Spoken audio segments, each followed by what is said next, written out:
Hello दोस्तों, नमस्कार। The goal class में आपका फिर से स्वागत है। मैं अजय इतिहास का तीसरा क्लास लेके आया हूं आप लोगों के समक्ष। तो पहले हम पढ़ चुके हैं धर्म ग्रंथ और ऐतिहासिक ग्रंथ के बारे में, और आज हम पढ़ेंगे विदेशी विवरण के बारे में। तो यहाँ पर विदेशियों का विवरण क्या पढ़ेंगे आज? विदेशियों का विवरण। तो विदेशियों के विवरण में यूनानी लेखक कौन कौन थे उनके बारे में, और इन्होंने किस प्रकार भारत के इतिहास में जानकारी दिया। तो पहला है हेरोडोटस। पहला क्या है? हेरोडोटस। हेरोडोटस जिसे हम इतिहास का पिता भी कहते हैं, और इसने हिस्टोरिका नामक पुस्तक की रचना की। हेरोडोटस ने हिस्टोरिका नामक पुस्तक की रचना की। दूसरा है मेगास्थनीज। मेगास्थनीज जो सेल्यूकस निकेटर का क्या था? राजदूत था, जिसने एक इंडिका नामक पुस्तक की रचना की। और सेल्यूकस निकेटर नामक व्यक्ति का क्या था? मेगास्थनीज राजदूत था, और ये चंद्रगुप्त मौर्य के दरबार में भेजा गया था। तो किसके द्वारा भेजा गया था? तो सेल्यूकस निकेटर के द्वारा। किसको भेजा गया था? तो मेगास्थनीज को भेजा गया था। और नेक्स्ट है आपका एक अज्ञात लेखक, मतलब लेखक का कोई नाम पता नहीं है। पुस्तक का नाम है पेरिपल्स ऑफ द एरिथियन सी, और इसमें लाल सागर का विवरण है। तो एक पुस्तक का नाम है पेरिपल्स ऑफ द एरिथियन सी। इस बार के बीपीएससी के एग्जाम में ये क्वेश्चन पूछे हुए था कि पेरिपल्स ऑफ द एरिथियन सी के पुस्तक के लेखक कौन है? तो इसके कोई लेखक नहीं है, लेखक का नाम पता ही नहीं है। नेक्स्ट है आपका टोलमी। टोलमी जिसने ज्योग्राफी की रचना की, जिसने प्राचीन भारतीय एवं भूगोल एवं वाणिज्य की क्या होती है? जानकारी प्राप्त होती है।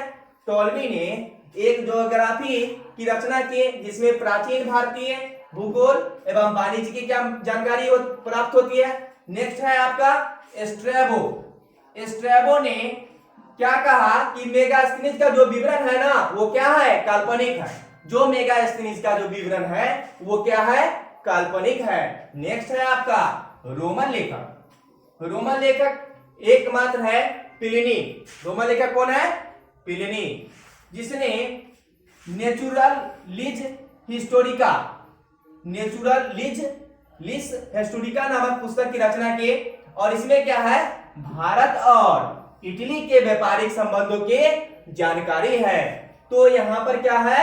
रोमन लेखक प्लिनी है, जो नेचुरलिस हिस्टोरिका नामक एक पुस्तक की रचना की, जिसमें क्या है? भारत और इटली के व्यापारिक संबंधों की क्या है? जानकारी है। नेक्स्ट है दोस्तों आपके सामने चीनी लेखक। तो पहला चीनी लेखक कौन है? फाहियान है, जो फाहियान चंद्रगुप्त मौर्य के दरबार में आया था। और यह चंद्रगुप्त मौर्य जो गुप्त शासक है, और चंद्रगुप्त मौर्य के दरबार में आने के बाद एक पुस्तक की रचना की थी। उस पुस्तक का नाम है फूकोकी। पुस्तक का क्या नाम है? फूकोकी, जिसमें क्या जानकारी प्राप्त होती है? गुप्त काल की सामाजिक, आर्थिक और धार्मिक स्थिति का पता चलता है। तो यहां पर क्वेश्चन पूछ सकता है आपको कि फूकोकी पुस्तक की रचना किसने की? तो फाहियान ने। फूकोकी पुस्तक में किसके बारे में जानकारी मिलती है? तो गुप्त काल के सामाजिक, आर्थिक और धार्मिक स्थिति का पता चलता है। नेक्स्ट है आपका दूसरा ह्वेनसांग। ह्वेनसांग जिसका नाम हम युआन चुआंग भी कहते हैं, युआन चुआंग भी कहते हैं, जो कहां आया था? तो हर्षवर्धन के दरबार में आया था। याद करने का एक अच्छा तरीका है ह से हर्षवर्धन और ह से ह्वेनसांग।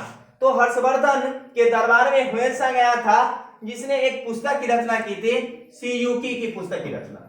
नेक्स्ट है आपका इत्सिंग। इत्सिंग एक व्यक्ति है जो 7वीं शताब्दी में भारत में आता है, और आने के बाद यहाँ जो भारत में नालंदा और विक्रमशिला विश्वविद्यालय है उसका वर्णन करता है। नेक्स्ट है आपका अरबी लेखक। अरबी लेखक पहला है आपका सुलेमान।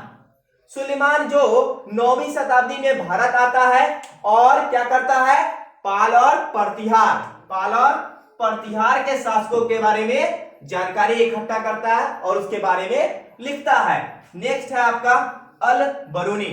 अल बरूनी जो है वो महमूद गजनवी के दरबार में महमूद गजनवी के समकालीन था, जो एक पुस्तक की रचना की थी, तहकीक-ए-हिंद। अल बरूनी ने कौन पुस्तक की रचना की, तहकीक-ए-हिंद, जिसका नाम हम किताबुल हिंद भी कहते हैं। और नेक्स्ट क्लास हम फिर से लेके आएंगे। और एक बात और आपको बता दें कि हम सेट प्रैक्टिस का एक ऑडियो डालेंगे, जो ऑडियो सिर्फ जीके एंड जीएस का होगा, जिसको सुनने के बाद आपका बहुत सारे तथ्य की जानकारी आपको मिल पाएगी। इसी के साथ धन्यवाद। जय हिंद, जय भारत।